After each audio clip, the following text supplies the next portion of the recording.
Hello and welcome back to Jack Knives Reviews. I'm of course your host, Jack Knives. Today I'll be reviewing Wonka. The world has ever seen. A young William Wonka, or Willy as he prefers, uses all of his money and skills at making the best chocolate to come to the Gallery Gourmet. He hopes to get people interested enough in his chocolate to finance opening his own business. However, he is stopped by the police, a corrupt hotel, and the chocolate mafia, all organized by the evil Mr. Slugworth. Together with his friends and a mischievous little orange man, he just might be able to make his dreams come true. Now, a lot of people were not expecting that this movie was going to be a musical. I mean, the expectations were kind of that, how dare they try to remake my childhood, and how dare they try to take away the thing that I love, but it's really not. If anything, it's sort of a remake slash, I don't know what you would call it now. They've been doing these things where they've been taking Broadway musical adaptations of well-known properties and then making a movie based on the Broadway show based off of the original property. Similar to what they did with Matilda. In fact, I think this is done by the same team, if I'm not mistaken. But it was also done by the group that made Paddington, which, yes, it is a kid's film, but actually does have a lot of solid filmmaking credentials and has a lot of visual beauty and kindness and heartfelt schmaltz, but not in the way that you would expect from a kid's film. And this movie kind of fits in that same vein. It obviously is more geared towards children, but it's also very much geared towards those that really love upbeat musical theater. The problem is the marketing for this really, it didn't have any musical numbers, like anything to indicate that it was a musical. I'm not quite sure why it keeps happening this way with the marketing campaigns, because it's a little bit of a rant, but you look at The Color Purple, this movie, Wonka, Matilda, and now the remake of Mean Girls, which eventually I will get to.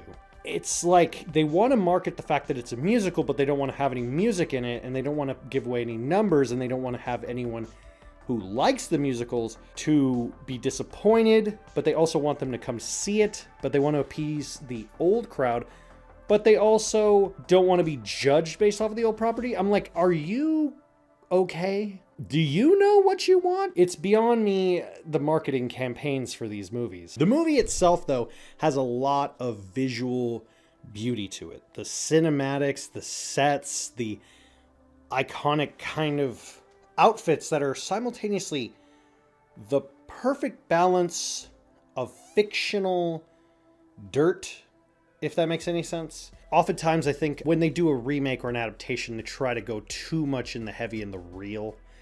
And this movie is not that movie. This movie is very much, it's a lighter tone. This is not Gene Wilder's Willy Wonka, and thank God it is not Johnny Depp's Willy Wonka. This Willy Wonka kind of follows closer to the original source material, who's a little more on the mischievous but good at heart kind of way that Roald Dahl originally wrote. He was kind of portrayed in the same way like an imp. A little misguided and a little foolhardy, but overall pretty fun to be around.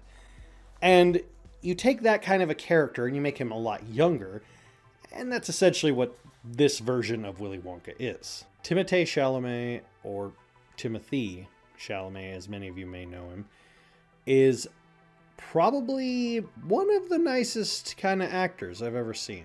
He has this ability to be very much, not too much whimsy, but not too mischievous. He kind of has a hearty softness to him.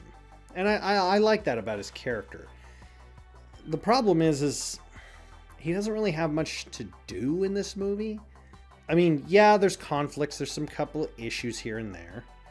I will say Patterson Joseph is probably like one of the worst portrayals of a villain I've ever seen. Not because he's necessarily does anything bad. I can't tell if it's the writing or if it's his style. He's just so bland. He John Lovitz it too much, if that makes any sense. If you know about John Lovitz, when he would be on SNL, he would over dramatize things intentionally to be funny, and that happens a lot here. I'm a villain. And I'm like,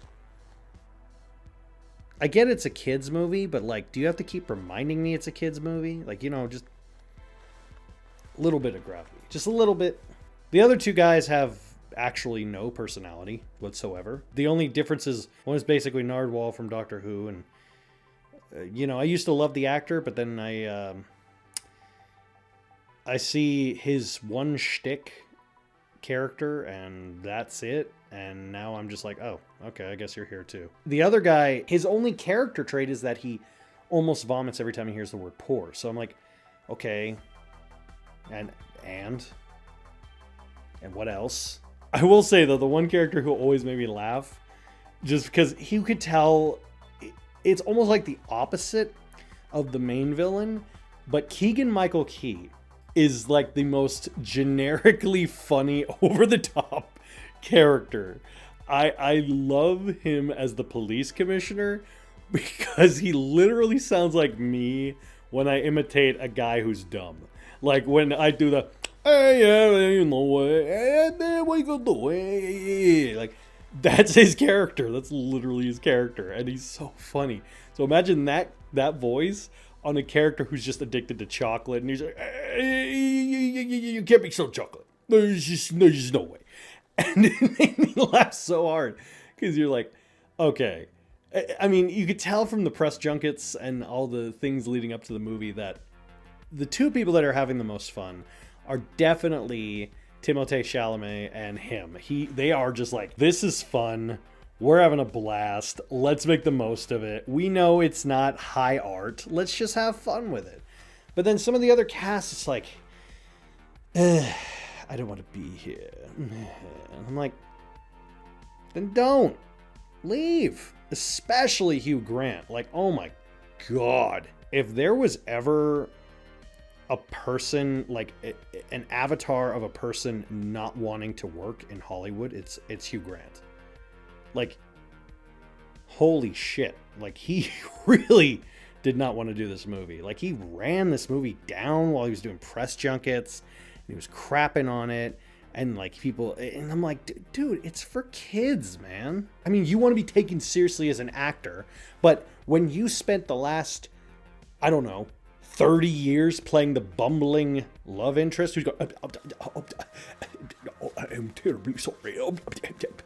You don't get to judge or pass judgment on any sort of scripts.